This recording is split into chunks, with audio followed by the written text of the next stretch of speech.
ఏంట్రా వేళపాల లేకుండా అర్ధరాత్రి పూట వీడియో అనుకుంటున్నారా? ఏం చేస్తాం? మన మీడియా మాట్లాడటం లేదు, పోలీసులు పట్టించుకోవటం లేదు, ప్రభుత్వం నిమ్మకి నీరెత్తినట్టు వ్యవహరిస్తుంది. అలాంటి టైంలో అట్లీస్ట్ అంటే నాకు ఒక ఆపర్చునిటీ ఉంది కాబట్టి నాలాంటి వాడు ధైర్యంగా మాట్లాడితే యాక్చువల్గా మీడియా చేయాలి ఈ పని. మీడియాకి ఒక లేయర్ ఆఫ్ ప్రొటెక్షన్ ఉంటుంది. నాలాంటి వాడికి ఏముంటుంది? పొరపాటున ఈ వీడియో కనుక పెద్దగా వైరల్ అయితే వాళ్ళ దృష్టిలో నేను పడితే నాకు ఒక థ్రెట్ ఉంటుంది. నాకు ఈ వీడియో వల్ల ఇన్ఫ్యాక్ట్ ఏ లాభం ఉండదు. ఇప్పుడు నేను ఈ వీడియో వాడే పదాలు ఏవైతే ఉన్నాయో, పోక్సో లాంటి పదాలు వాడితే యూట్యూబ్ కనీసం నా వీడియోని మానిటైజ్ కూడా చేయదు, ఎందుకంటే నాది మీడియా ఛానల్ కాదు కాబట్టి. కానీ ఏంటంటే నేను మాట్లాడితే, నన్ను చూసి ఇంకొక ఇద్దరు ముగ్గురు మాట్లాడితే, మీరందరికీ విషయం తెలిస్తే, మన కోసం ఏంటి, మన ప్రొటెక్షన్ కోసం మనం చేసుకున్న చట్టాలు ఏవైతే ఉన్నాయో అవి అందరికీ ఒకేలాగా అప్లికబుల్ అవుతాయి, అలాంటి రోజు వస్తుంది, అలాంటి సిచ్యువేషన్ ఒకటి జరిగిద్ది అని చెప్పి ఒక చిన్న ఆశ. మాట్లాడుకుందాం. హాయ్ ఫ్రెండ్స్, నా పేరు Anand, welcome to Anand views. Matter ఏంటంటే 2 days అయింది అనుకుంటా, నాకు తెలిసి ఇప్పుడు 12 కూడా దాటిపోయింది కాబట్టి 2 days అయింది. మన సెంట్రల్ మినిస్టర్ బండి సంజయ్ గారు వాళ్ళ అబ్బాయి బండి బగి అని పిలుస్తూ ఉన్నారు. సో తన మీద ఒక మైనర్ బాలిక వాళ్ళ ఫ్యామిలీ కేసు ఫైల్ చేశారు. పోక్సో యాక్ట్ కింద ఎఫ్ఐఆర్ ఫైల్ అయింది. ఇప్పటికీ 48 hours అవుతున్నా ఇంత మట్టుకు పోలీసులు ఒక్కటంటే ఒక్క యాక్షన్ తీసుకోవాలి.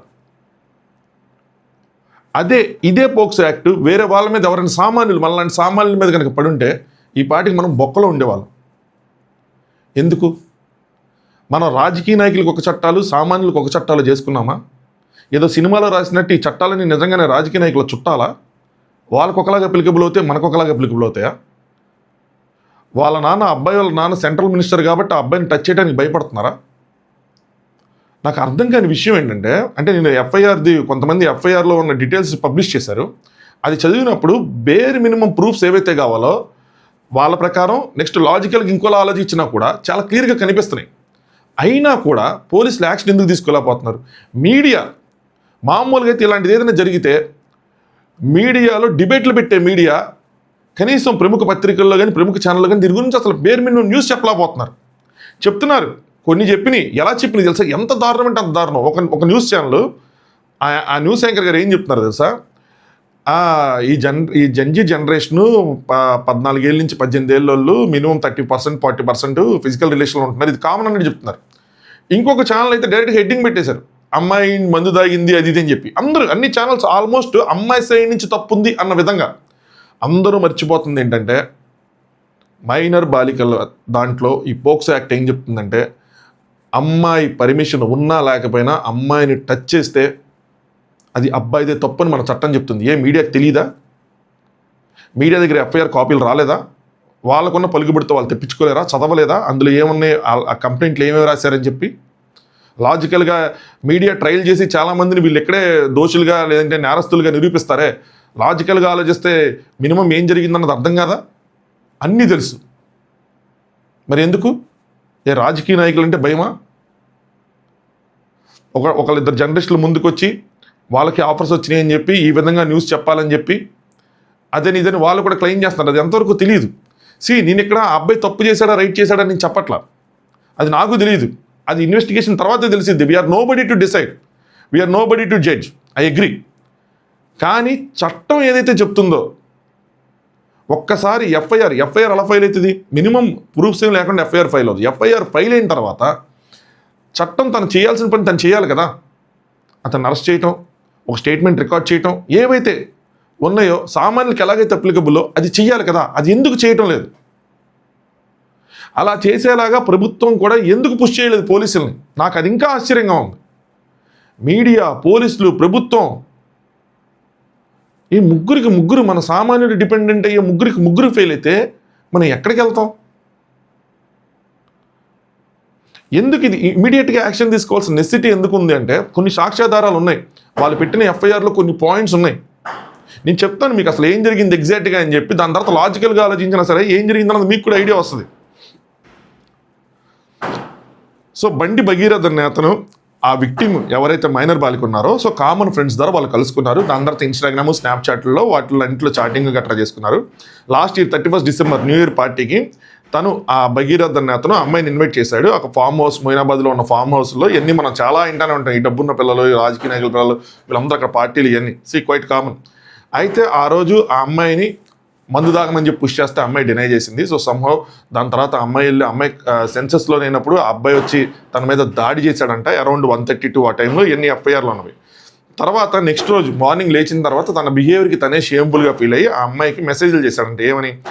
అపాలజైజింగ్ చేస్తూ, సో అపాలజైజ్ అని చెప్తూ, క్షమించాలి అది అని చెప్పి మెసేజ్లు చేస్తూ, సో ఇలాగా ఫిజికల్గా ఇలా అయింది అది అని చెప్పి ఏదో చెప్పాడంట. సో దాంతో అమ్మాయి షాక్లో వెళ్ళిపోయింది.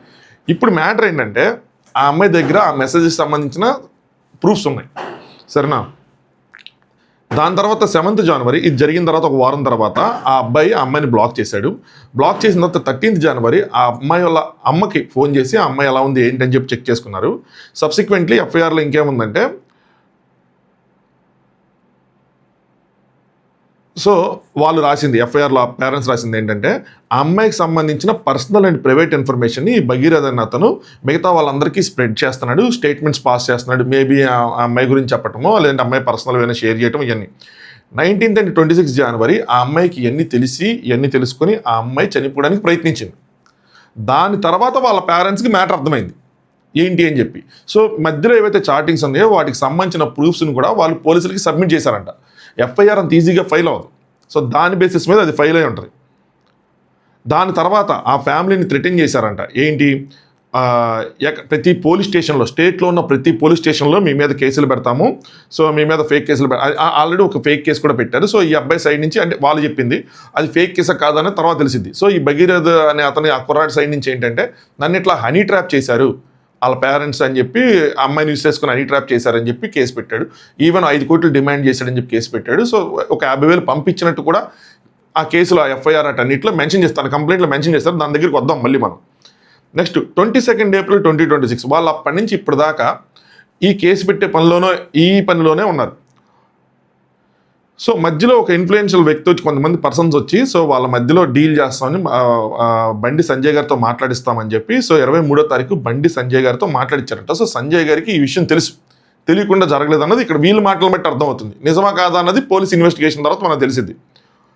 డ్యూరింగ్ ద ఇంటరాక్షన్లో ఏమైందంటే, ఆ అబ్బాయి కోసం మాట్లాడుతూ బండి సంజయ్ గారు కొద్దిగా కాంప్రమైజ్ అవ్వాలని చెప్పారు. అలాగే ఆ అమ్మాయిని కొద్దిగా తిట్టారని చెప్పి, కొద్దిగా షేమ్ చేశారని చెప్పి, కొంతమంది ఆ షేమ్ ఏం చేశారన్నది కూడా వచ్చినాయి మాటలు, బట్ షేమ్ చేశారని చెప్పి వాళ్ళ కంప్లైంట్లో మెన్షన్ చేశారనమాట. అలాగే కాంప్రమైజ్ అవ్వాలి అని చెప్పి నిర్మల్ పోలీస్ స్టేషన్ ఏదైతుందో అక్కడ కొన్ని డాక్యుమెంట్స్కి వెళ్ళి సైన్ చేయాలి అని చెప్పి, అంటే కాంప్రమైజ్ అయిపోతున్నట్టు సైన్ చేయాలి ఇవన్నీ చెప్పారు. దాంతో వీళ్ళని ఇంకా భయపెట్టారు, ఇదన్నీ చేశారు. అలాగే అమ్మాయి మైనర్ కాబట్టి, సో ఇంకొంచెం కేసు పెద్దదైంది కాబట్టి వీళ్ళు కొంచెం భయభ్రాంతులకు గురి చేశారు. ఈ ఎఫ్ఐఆర్లో ఉన్న కొంచెం పార్ట్స్ ఇప్పుడు మనం, ఇంకోటి ఏంటి అంటే, ఇది జరిగింది. ఇప్పుడు మనం ఇది జరిగిందా లేదా అంటే ప్రూఫ్స్ కొన్ని ఉన్నాయి కాబట్టి, ఆ మెసేజ్లు ఇవన్నీ ఉన్నాయి కాబట్టి ఒకటి సాక్ష్యం. రెండోది, అసలు వీళ్ళకి ఇంట్రాక్షనే లేదు, లేదంటే ఇంకోటి ఏదైనా జరిగిందంటే, యాక్చువల్గా ఏంటంటే ఇక్కడ లాజికల్గా ఆలోచిస్తే అబ్బాయి దొరికిపోయాడు. ఎలా దొరికాడు, ఏ విధంగా దొరికాడు చెప్తాను చూడండి. నన్ను ఇట్లా హనీ ట్రాప్ చేశారు అని చెప్పి పెట్టాడు. ఇప్పుడు హనీ ట్రాప్ వాళ్ళు చేసిన, అది నిజం అనుకుంది అబ్బాయి చెప్పింది. ఏదైనా అంటే అమ్మాయి ద్వారా హనీ ట్రాప్ చేసిన, అంటే హనీ ట్రాప్ చేశారు అంటే ఒక రిలేషన్ ఉంది, ఏదో జరిగింది వాళ్ళిద్దరి మధ్యలో అన్నదే కదా పాయింట్. ఇప్పుడు మన పోక్సో యాక్ట్ ఏం చెప్తుందంటే, మైనర్ బాలికలు అయినప్పుడు ఆ అమ్మాయి ఇష్ట ప్రకారం జరిగినా, ఇష్టం లేకుండా జరిగినా అది నేరమే అన్నది మన చట్టం చెప్తుంది. అది మనకు చెప్తున్న చట్టం. సో ఇప్పుడు నేను హనీ ట్రాప్ గురి అది అంటే చెల్లదు. సరే, ఏంది తప్పు ఉంది, ఆ అమ్మాయిది తప్పు ఉంది అని తర్వాత కోర్టు వేసే శిక్షలో తేడాలు ఉండొచ్చు, కానీ ప్రజెంట్ చట్టం తను చేసే తన పనిలో, పోలీసులు వాళ్ళు చేయాల్సిన ప్రొసీడింగ్స్లో ఎందుకు తేడాలు ఉన్నాయి? 48 గంటలు గడుస్తున్నా ఎందుకు పోలీసులు ఒక యాక్షన్ తీసుకోలేదు? అది ఆశ్చర్యం వేసింది. ప్రభుత్వ సైడ్ నుంచి ఎందుకు ఒక స్టేట్మెంట్ కూడా రాలేదు? ఎందుకంటే రాజకీయంగా ఇది పెద్ద వ్యవహారం కాబట్టి ప్రభుత్వ ఇన్వాల్వ్మెంట్ అవ్వాలి. ఎందుకంటే అవతల సైడ్ అనేది ఒక సెంట్రల్ మినిస్టర్, తన అధికారాన్ని దుర్వినియోగం చేసి ఏదైనా చేయగలరు. పోలీసులు ఎప్పుడైతే ఈ ఎఫ్ఐఆర్ ఫైల్ అవుతుందో ఇమీడియట్గా దీని మీద యాక్షన్ తీసుకుంటే చాలా సాక్ష్యాధారాలు సేకరించవచ్చు. సంథింగ్ లైక్ నిజంగానే వీళ్ళు ఇప్పుడు మధ్యలో ఏదైతే డీల్ జరిగిందో, వాళ్ళు బండి సంజయ్ గారి ఇంటికి వెళ్ళటం కానీ, లేదంటే ఎక్కడైతే డీల్ జరిగిందో అక్కడికి వెళ్ళి ఆ సీసీటీవీ ఫుటేజెస్ని వీటన్నిటి సేకరించవచ్చు. ఇప్పుడు ఈ కంప్లైంట్లో ఉన్న అంశాల ప్రాతిపదికన ఇప్పుడు ఆ ఫుటేజ్లన్నింటినీ, ఆ సాక్ష్యాధారాలన్నింటినీ నాశనం చేస్తే వీనెవరినో కదా, ఏదైనా జరగచ్చు కదా. సో ఇమీడియట్గా రియాక్ట్ అవ్వకుండా ఎందుకున్నారు? నేను మీడియా మాట్లాడలేదు, పోలీసులు మాట్లాడలేదు, అట్లీస్ట్ బీజేపీ వాళ్ళు ఏదైనా చేస్తారు అనుకుంటే ఒక విషయంలో ఇందాకటి వరకు ఈవినింగ్ వరకు ఆనందపడ్డా. ఏంట్రా అంటే, ఏదైతే పీఎం మోదీ గారి పర్యటన ఉందో దాంట్లో అక్కడ ఉన్న ఎలైట్ మెంబర్స్ లిస్టులో బండి సంజయ్ గారి పేరు తీసేసారు వాళ్ళు. సరే, అట్లీస్ట్ పార్టీ అనేది రియాక్ట్ అవుతుంది, సో దూరం పెడుతున్నారు, సో ఇది తేలేక మళ్ళీ దగ్గర తీసుకుంటారేమో చూద్దాం అని అనుకున్నా. కట్ చేస్తే బండి సంజయ్ గారు స్టేజ్ మీద మోదీ గారు పక్కన కూర్చున్నారు. సరే, ప్రభుత్వం ఏదైనా చేసిద్దంటే రేవంత్ రెడ్డి గారు నా ఫ్రెండ్ అన్నట్టు మాట్లాడారు స్టేజ్ మీద. నాకు అది ఫ్రెండ్ అవన్నీ కాదన్నది మనకు అన్నెసరీ. బట్ ఇక్కడ జరుగుతున్న ఈ విషయం మీద ఎందుకు అక్కడ రెస్పాన్స్ లేకుండా ఇలా ట్రీట్ చేయటం అనేది ఎంతవరకు కరెక్ట్? అక్కడ ఒక అమాయకురాలకి అన్యాయం జరుగుతున్నట్టే కదా. మనం ప్రభుత్వాలు, మన పోలీసులు ఎంతమంది ఉండి కూడా ఒక అమ్మాయిని మనం ప్రొటెక్ట్ చేయలేకపోయాం. అమ్మాయికి అన్యాయం జరిగిన తర్వాత అయినా సరే మన దాని మీద మాట్లాడలేకపోయాం. అట్లీస్ట్ అన్యాయం జరిగిందా లేదో తేల్చలేకపోయాం అన్నప్పుడు ఎందుకు మనకి ఇంత పెద్ద పెద్ద వ్యవస్థలు, ఇంత చట్టాలు, ఇంతమంది పోలీసులు, రాజకీయాలు, రాజకీయ నాయకులు ఇవన్నీ? బండి సంజయ్ గారు మాట్లాడతా నేను ఒక బీసీనని, జై శ్రీరామ్ అని. దేవుడు కూడా కాపాడు. ఒకవేళ మనం తప్పు చేస్తే దేవుడు కూడా కాపాడు. ఈ చట్టం కాపాడినా దేవుడైతే అసలు కాపాడు తప్పు చేస్తే. రాజకీయ నాయకులు కుట్ర అది ఇది ఉంది అనుకుంటే ఇప్పుడు తినే హనీ ట్రాప్ అని చెప్పి కేసు పెట్టాడు కదా. యాక్చువల్ తినే ఒక లీడ్ ఇచ్చినట్టే కదా, సంబంధం ఉందని ఒప్పుకున్నట్టే కదా. ఒప్పుకున్నాడు, దాంట్లో రాశాడు మీ తిరుపతి వెళ్ళాం, అరుణాచలం వెళ్ళాం అని చెప్పి ఆయన ఉన్న ఎఫ్ఐఆర్లో అన్ని రాశాడు. కమిట్ అయ్యారు. 50,000 పంపించినట్టు ఏమైనా ట్రాన్సాక్షన్ ఉంటే అది కూడా పెట్టుండొచ్చు. పోనీ ఇక్కడ ఇంకో సైడ్ చూసుకుంటే అమ్మాయి వాళ్ళ బ్యాక్గ్రౌండ్ చూసుకుంటే వాళ్ళు కూడా వీళ్ళు బీసీలే, వాళ్ళు బీసీలే అనుకుంటే, ఒకవేళ క్యాస్ట్ డిఫరెన్స్ ఏదైనా ఉంది అనుకుంటే చెప్తున్నాను. అది నెక్స్ట్ ఏంటంటే ఫైనాన్షియల్ డిపెండెన్సీ. వస్తున్న వార్తలు ఏంటంటే వాళ్ళు ఫైనాన్షియల్గా వెల్ సెటిల్డ్, కొన్ని 100 కోట్ల ఆస్తులు ఉన్నాయంట వాళ్ళకి. ఆర్ఎస్ఎస్ ప్రవీణ్ కుమార్ గారిని కూడా నేను కొన్ని వీడియోలు చూశాను అనమాట. సో ఆయన కొన్ని విషయాల్లో నాకు ఆయన చెప్పే నచ్చోసి అభిప్రాయ భేదాలని ఇప్పుడు నేను చెప్పేవి అందరికీ నచ్చవు కాబట్టి కొన్ని విషయాలు నచ్చవు. కానీ బట్ ఆయన అబద్ధాలు చెప్తారు అని అనుకోవట్లేదు నేను. ఆయన ఏం చెప్తారంటే విక్టిమ్ తల్లితో మాట్లాడితే బండి సంజయ్ గారు మాట్లాడినప్పుడు, సో మీ అమ్మాయి మావాడితోనే ఉందని, అంటే పెళ్లి చేయమని సంథింగ్ ఏదో టాపిక్ వచ్చినట్టుంది.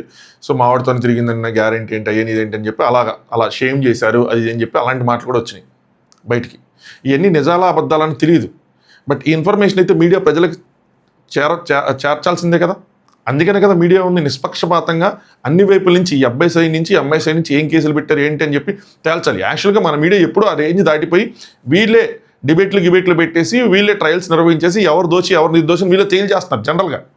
కానీ ఇందులో ఒక్క స్టెప్ కూడా ఇలా వీళ్ళు ఫెయిల్ అయ్యి, పోలీసులు ఫెయిల్ అయ్యి, ప్రభుత్వం ఫెయిల్ అయ్యి, పార్టీ ఫెయిల్ అయ్యి, అన్నీ ఫెయిల్ అయ్యి, చట్టాలు అనేవి రాజకీయ నాయకులు చుట్టాలా మారిపోతే సామాన్యులు ఎట్టెళ్ళాలి? నాకు ఇక్కడే ఫన్ బకెట్ ఇప్పుడు గుర్తొచ్చింది. ఫన్ బకెట్ భార్గవ్ మీకు గుర్తున్నాడు లేదు, సంథింగ్ సిమిలర్గా తన మీద కూడా ఇలాంటి కేసు పడింది. ఒక 2 ఏళ్ళు అంత జైల్లో ఉండి బెయిల్ మీద బయటకు వచ్చాడు. బెయిల్ వచ్చింది, బయటకు వచ్చిన తర్వాత మళ్ళీ అది చేశాడు. దాని గురించి మాట్లాడటం ఇంటర్వ్యూలో ఏదో సంథింగ్ ఏదో జరిగింది. జరగగానే అప్పుడు మళ్ళీ తీసుకెళ్ళి మళ్ళీ బొక్కలో వేశారు. మళ్ళీ ఇప్పుడు వరకు రాలా.